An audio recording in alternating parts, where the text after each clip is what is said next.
Oops. Oh my goodness. I forgot to add the magnetic snap. Silly me. So thankfully, when I made this bag originally, I did film it. Part of the videoing got corrupt, so I had to redo the bag. And when I did this one for the original tutorial, I did add the magnetic snap. So what I'm doing is adding that into the start of this tutorial. It's not too late because you haven't attached the lining to the outer yet. So do the magnetic snap next, as my tutorial will show, and then we'll carry on with the bag.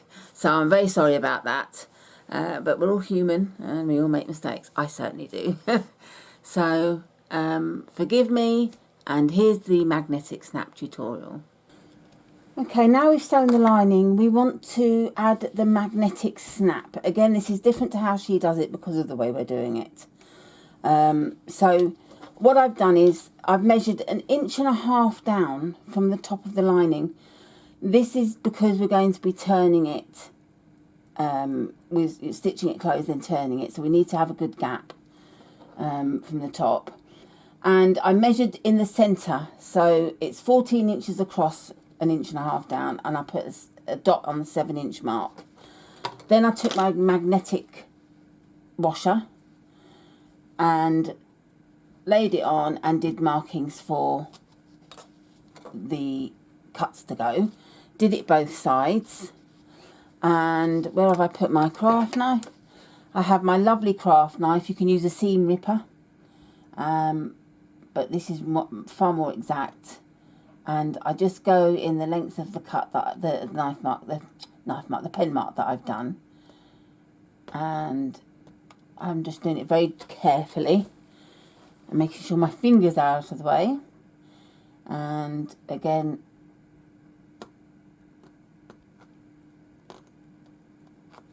so that's the cutting done. And I always put my knife away because I forgot once and I went like that and sliced my finger and had to go to hospital. So we don't want that. So we're going to put one side in. Doesn't matter which part of the snap you put in, male or female. And then put the washer on. And I like to use my craft scissors, not my dressmaking scissors, but my craft scissors, to fold it down. And really press so that you get a nice crisp finish. And the same for the other side.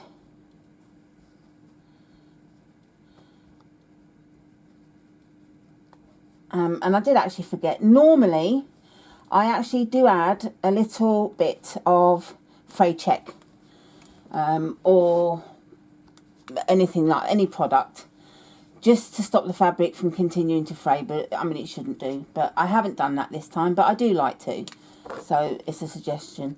And I already know that the magnetic snap is in the right place because it's clamped onto the other side. So there we have it. What I also like to do is, because these are quite sharp and I don't want them rubbing away on the exterior and creating a hole, so I just get some fusible fleece. I keep offcuts for this sort of job, and I've cut a square and I lay it over the magnetic snap, iron all the way round. If it can't be ironed, if I'm using a certain like vinyl and that type of thing and I don't really want to iron it, I use a craft glue like Gutterman HT2, and that holds it in place well. But I'm happy to iron this on. And again, the same with the other side. If I can find the little piece that I've got. Don't know what I've done with it, so I'll cut another piece.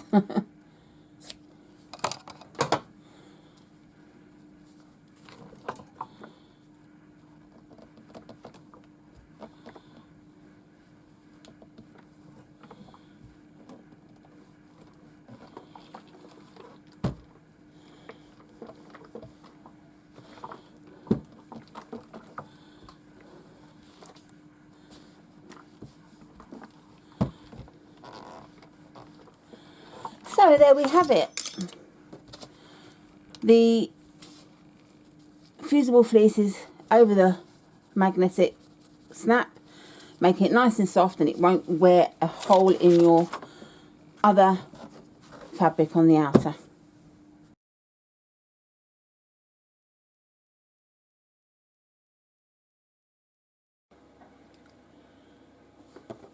Unfortunately, I thought I was filming stitching the lining sides together, but my dear husband, who has been quiet all the time I've been filming, he's been doing a brilliant job. Bless him, he brought me a coffee in and didn't realise I was filming again and spoke, so I had to stop it. Only I didn't stop it, and then when I started filming again, I stopped it.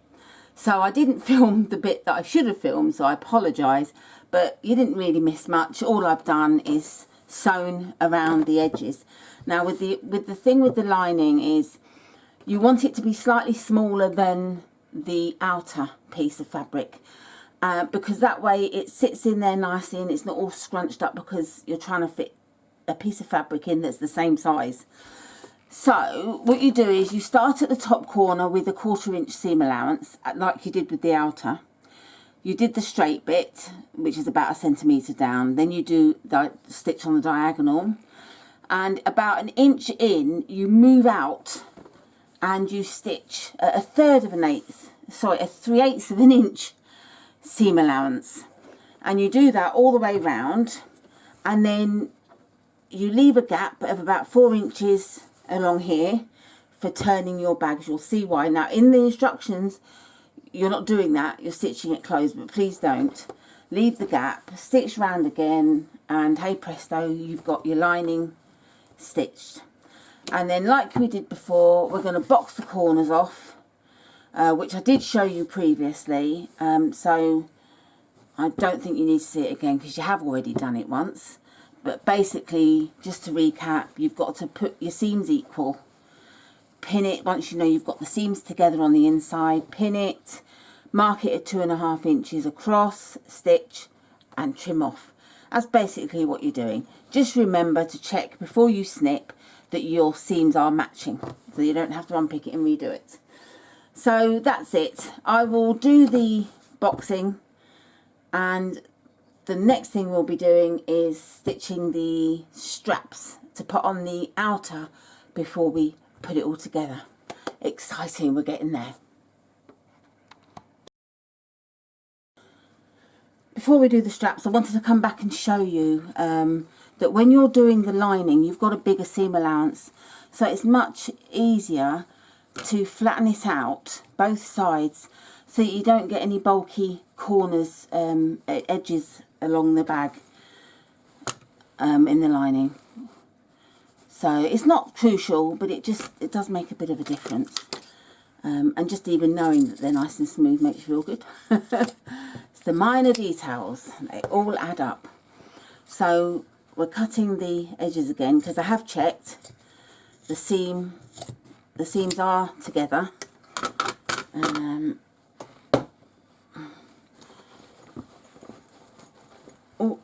I'll just show you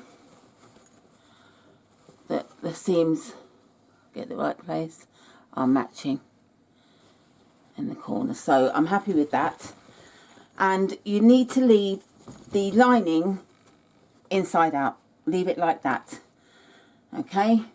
And I said okay again, I keep saying okay, it's driving me crazy. I'm going to do an outtake of the amount of okays I've said. I did 16 blocks of videoing, and when I checked them I said okay at the start of every single one bar one.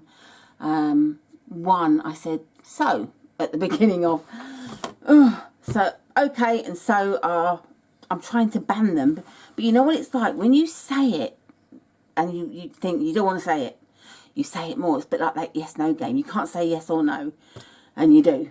So there you go, straight away, crashed and burned, I'm out. Right, we're now going to sew the straps, and we need to sew them right sides together. and we're going to stitch, let's come out a bit, we're going to stitch starting at one end side all the way up using 1/4 of an inch seam allowance across and down to the end. Double stitch both sides because you want it to be strong, and then you're going to turn it inside out, which I will, or right side out in fact, so I will show you that. So I'm going to stitch, go off and stitch up, across, down, like I said, on both of them, and then I'll come back to you to show you what we're doing from there.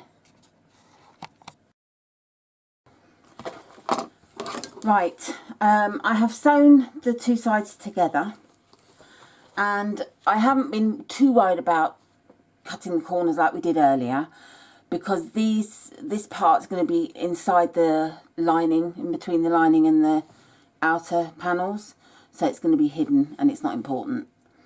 And that's why I haven't done the fleece right to the end, because I want this to be sort of quite thin so it won't interfere with the structure of the bag. So now we need to turn it right side out. Now there's lots of tools for turning. I have a clover tool that I bought with a pack of 3, but I just don't get on with it. The thing I get on with the most is, again, my wooden stick.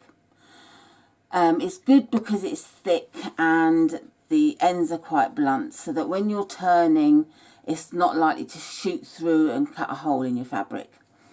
And it's a bit of a palaver getting it started, but once you've got it started, it's not too bad after that. So you need to start with the closed end and pull it open, and put the ball end of your missing needle, if you're using one, or your wooden stick, whatever, and just grab the sides of the strap and start pulling it down. As I said, it's a bit fiddly, but once you get going, it's not too bad.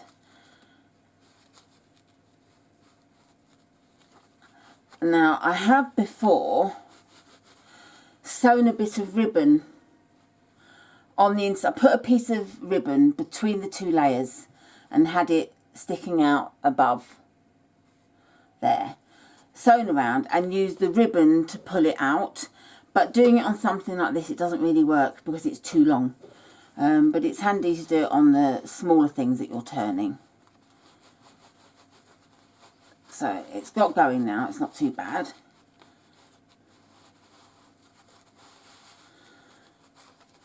So once you get started, it's okay. And then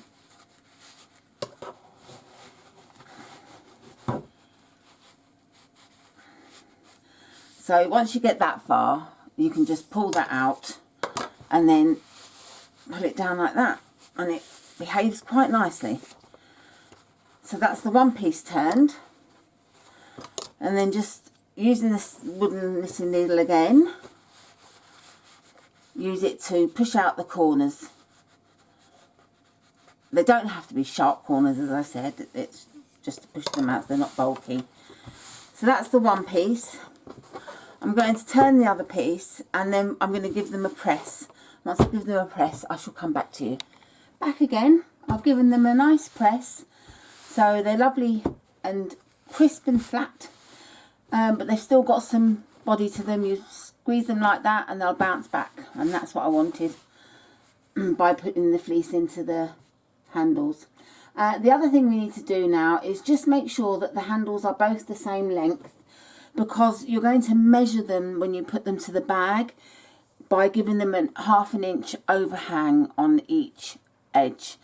So if you're giving them exactly the same amount overhang, you want the same handles to be the same length, so that you don't have one longer than the other.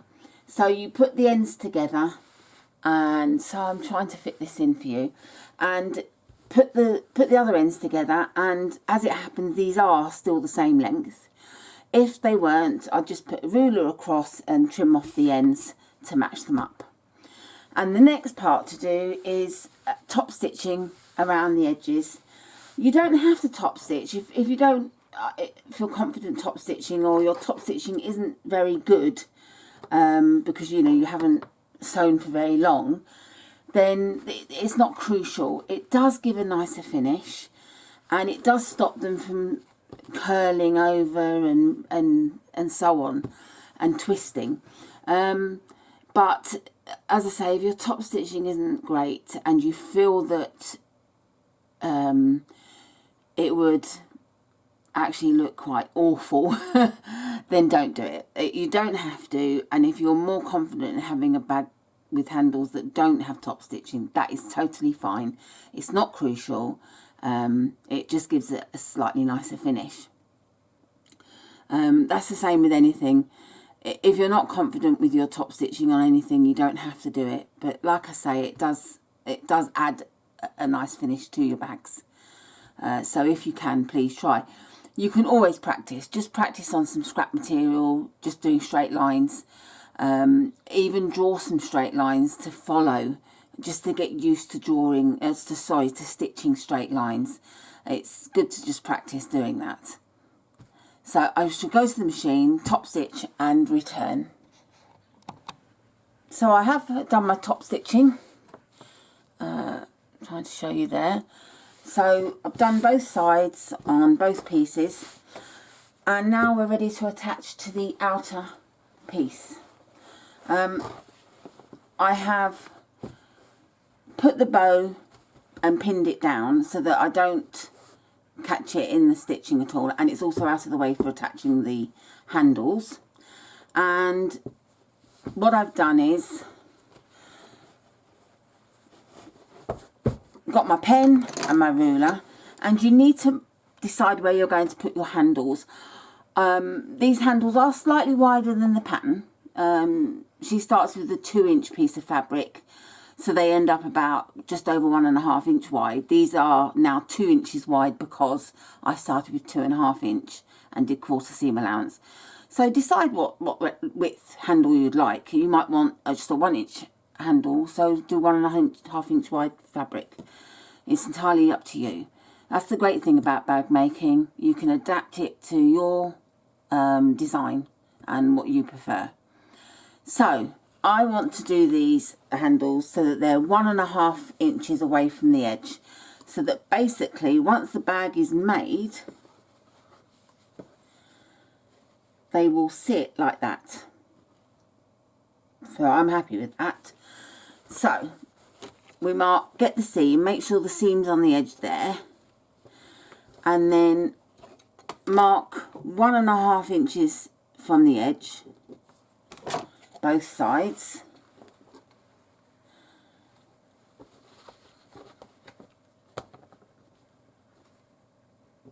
And do the same on the reverse, which I've already done to save time. There was actually I was going to mention something I thought of whilst I was top stitching. I'm looking in my magic box of tricks. I think I have one that I used to use, and that is a seam guide, a magnetic seam guide that I don't think I do have one anymore. I used to have one a long time ago when I wasn't so good at top stitching. Now I don't have one in my box. You can buy it very cheap. It's just a little sort of square piece of metal with a magnet underneath, and then like a T shape at the top. You put it on the machine and the seam guide goes to where you want your seam to be, but you can use that as a guide for your top stitching also, to keep your fabric straight. So for example, trying to find something that's square, say this was your magnetic seam guide and you've got it on the machine. The magnet makes it stick to the foot plate and you want it there, and you can top stitch and move along like that, and that helps you keep it in line. So that's always worth getting, and they are really inexpensive. So I thought I'd tell you about that one.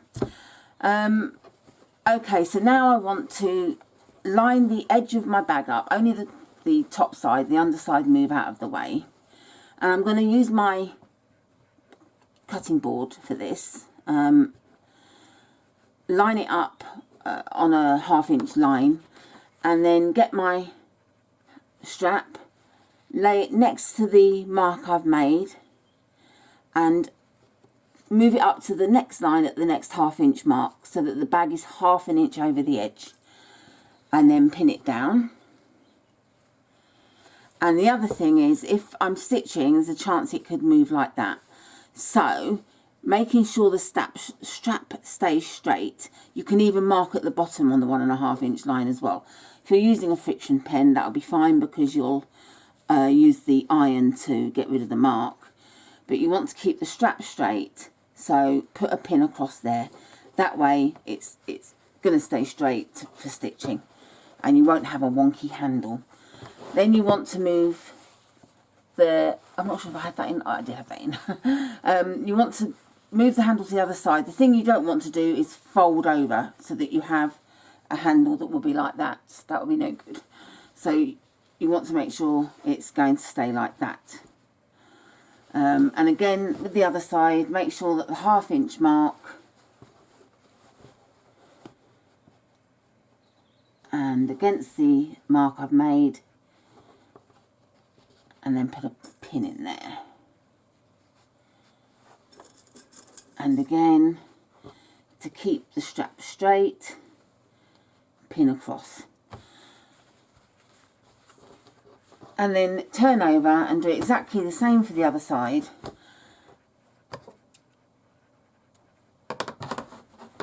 And then what I'm going to do, once I've done that, is just put the straps under the machine and just do a spacing stitch across at 1/8 of an inch seam allowance, just to sew the straps down so that we can remove the pins for placing the 2 bag panels together.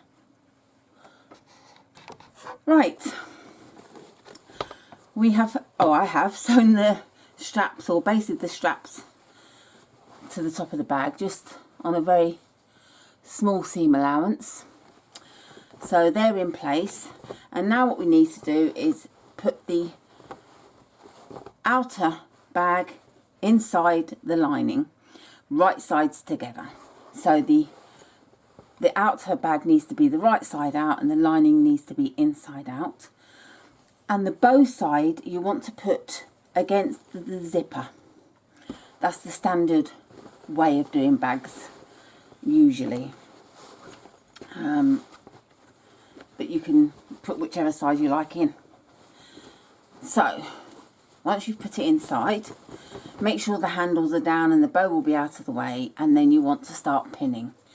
And this is why you ironed the seams earlier, to have them splayed out so that it's easy to attach the pins in the right place. So you want seam against seam and to pin it.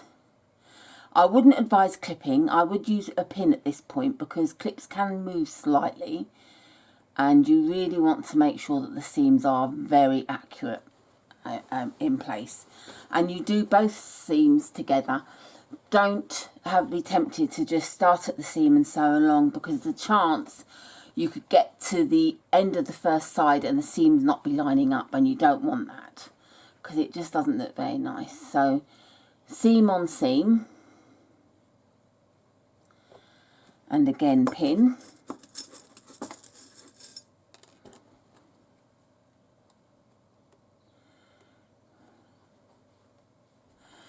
And then you can either clip or pin all the way around each side. I'm going to pin.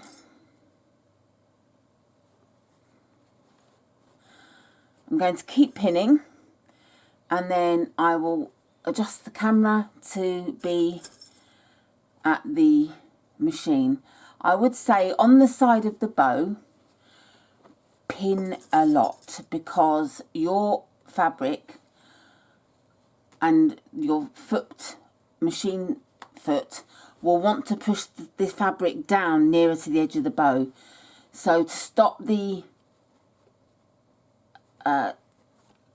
edges of the bags from moving and being out of place with each other, put plenty of pins, and that will stop that happening.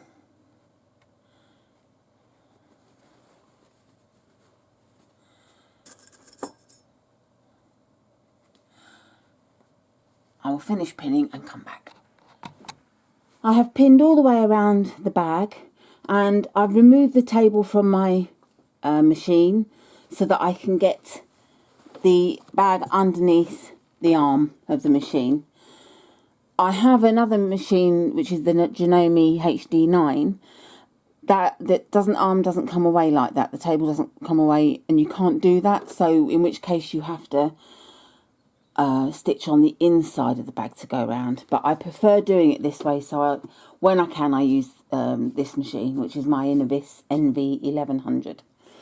Okay, so we need to stitch a 3/8 of an inch seam allowance and go all the way around.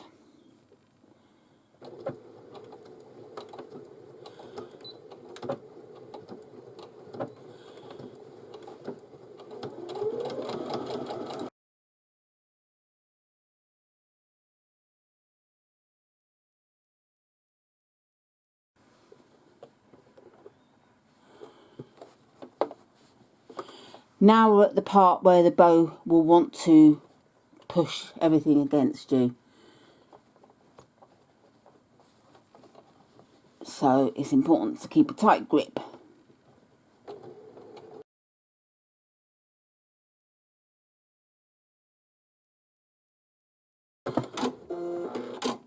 And that's the bag sewn together. I hope my hand wasn't in the way too much there. I was trying to keep it out of the way, but it's very difficult.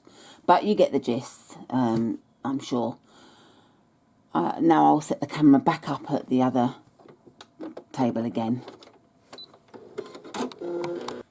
I have removed all the pins from around the top. And if you want to, you can trim the seam allowance. I'm not going to though, because I like to have the extra stitching, so when I'm top stitching it catches, that gives it extra strength with the straps being longer. But it's up to you. If you want to trim the seam allowance down to 1/4 of an inch, you can. And now we do what we call birthing the bag. This is where it differs from her pattern, because we've left the gap in the lining. We're going to pull the outside panel through the lining.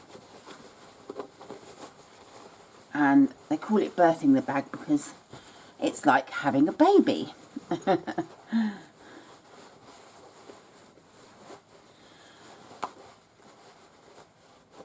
I'm going to remove the pin so I don't stab myself that was keeping the bow down. So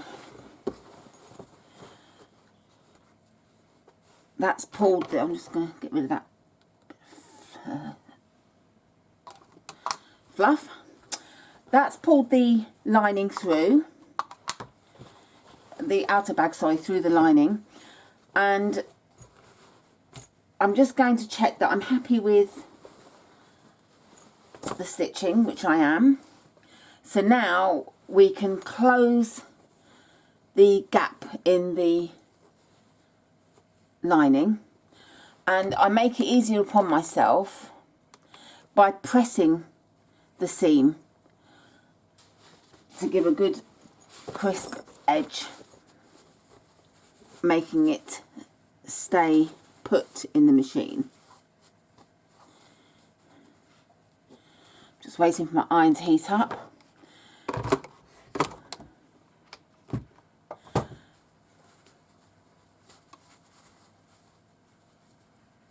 So you line it up nice and neatly. And if you want to, rather than just stitching freehand, if you want to make sure you keep a nice close on the bag, you could use some double-sided sticky tape or glue to close that down before you stitch it.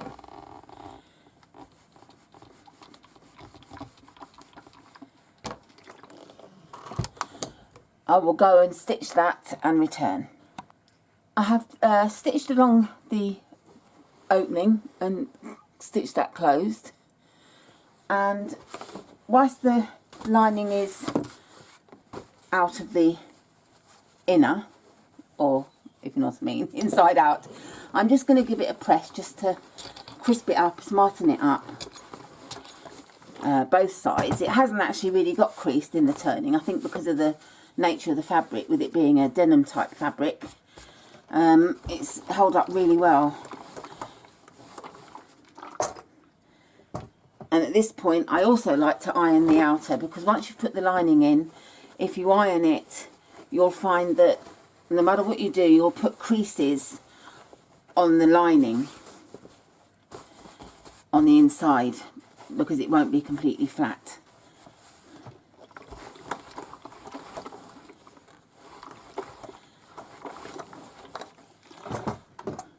And this is where you find all the little bits of fluff that you can remove, little bits of thread.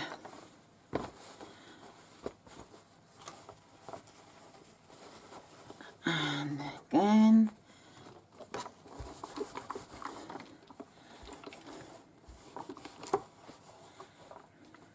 And if just to give the bow a little press as well, if you think it needs it.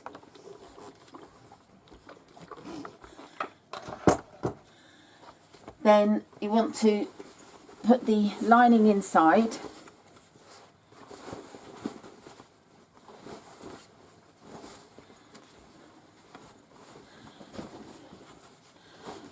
And push the corners into each other.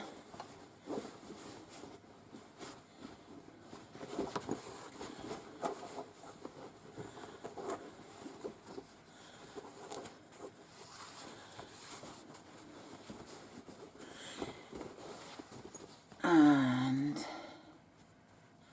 on another thread.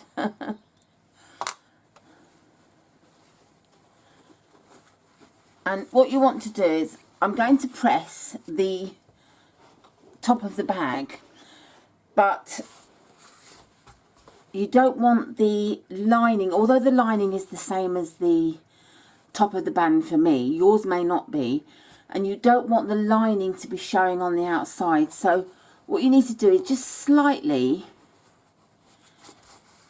curl the outer part inwards. I'm not sure if we've got that in, so I want to show you what I mean. So it's like that, you see, and then iron it.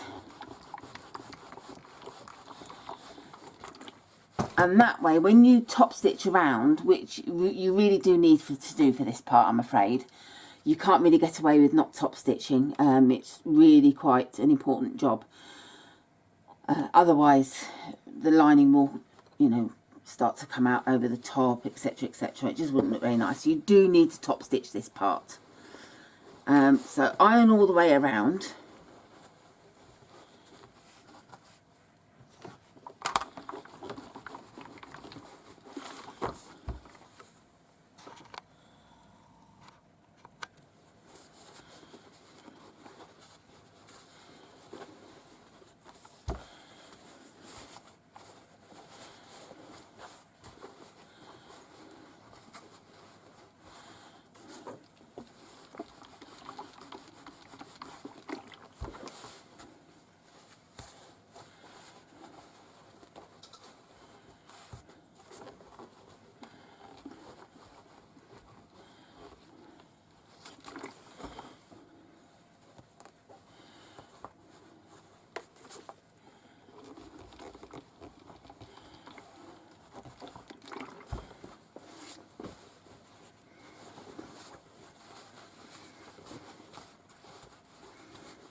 And now it's time to top stitch around the edge at an 1/8 of an inch seam allowance.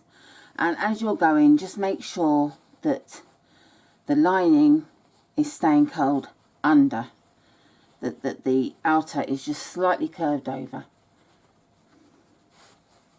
I'm hoping this is a better angle for showing you the top stitching. You need to make sure that your handle is up inside the machine. You've got your top curled slightly over, and it's time to top stitch.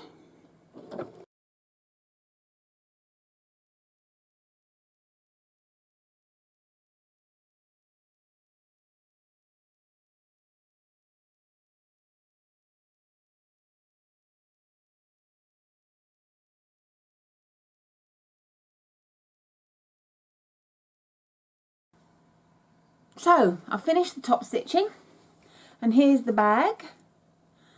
I'm very pleased with it. I'm very pleased with the bow. I'm glad I did it wider and a bit floppier.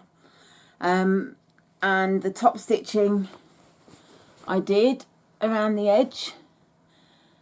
And if you have to do it really slowly, do it really slowly.